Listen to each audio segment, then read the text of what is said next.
Today, we're digging into something that every single person on YouTube needs to know about, the platform's policy on counterfeit goods. And trust me, this is about way more than just knockoff handbags. This is really about the safety and trust of the entire community.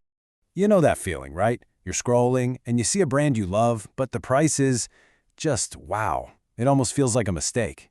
Well, that little alarm bell going off in your head, that's exactly why these rules exist. They're here to protect all of us, the viewers, the creators, and the real brands, from things that just aren't what they claim to be. So here's how we're going to break it all down. First, we'll get really clear on what YouTube actually considers counterfeit. Then, we'll look at some real-life examples of what not to do. After that, we'll get into the important part, what you can do. And finally, we'll talk about what happens when people break the rules. Okay, first things first. We have to start with the absolute foundation. What does YouTube actually mean when they say counterfeit? If you don't get this definition right, nothing else matters. So let's nail this down. All right, so the official definition really comes down to one crucial word: deception. We're not just talking about a product that kind of looks like another one.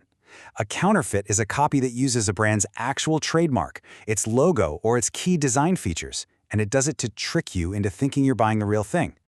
So when you boil it all down, it's pretty simple. It's about a fake product playing dress-up. It's pretending to be something it's not, and that intention to deceive is really the core of the whole policy. Okay, so we've got the official definition. But what does that look like in the real world? Let's move away from the rulebook for a second and look at some concrete examples, because this is where you can really start to see where YouTube draws the line. So here's a classic example. Let's say a video is promoting some sneakers. They've got a logo that looks exactly like the Nike swoosh, and the title says, "Original Nike Shoes." But they're not made by Nike. Yep, that is a textbook violation. Super clear cut. And it's the exact same idea with tech. A creator does an unboxing, they're calling the phone an original Apple iPhone, in the video, in the title, everywhere, but it's really just a cheap clone. You guessed it, that's promoting a counterfeit product, and it's a big no-no. Now this one is a fantastic example because it shows how the way you frame your content matters just as much as what's in it. A title like "Buy Original Rolex Watch for 50 bucks, come on, that's a massive red flag. The crazy low price combined with the claim that it's real is basically just an ad for a fake. That's a serious policy breach. So, after hearing all that, you might be thinking, wait a minute, does this mean I can't even talk about fake products on my channel? And the answer is no, not at all. This is so important. YouTube's policy has some really key exceptions, and understanding them is crucial, especially if your content is about reviews, news, or just educating your audience. And this is where it gets super interesting.